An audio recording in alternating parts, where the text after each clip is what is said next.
आसामर उदलगुरी रे भूकंप झटका अनुभूत होइछि। रिक्टर स्केल रे 5.8 तीव्रतार भूमिकंप अनुभूत होइतिला। भूमिकंप भୟରେ लोकमाने घरु बाहरी आसिथिले।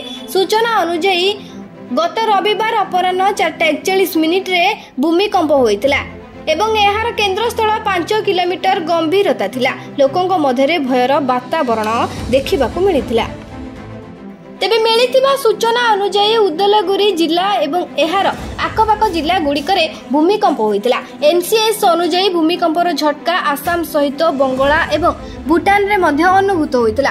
कुहा जाउछि जे भूमिकंप समय रे लोकमाने भयभीत होई घर छाड़ी बाहर को चली जाइथिले। तथापि भूमिकंपर झटका जोगु कोनोसी जीवन हानि संपर्क रे एपर्यंत कोनोसी सूचना मिली नाही। भूमिकंप एते शक्तिशाली थिला जे किछि समय पाई जान वाहनर चक्क मध्य अटकी जाइथिला।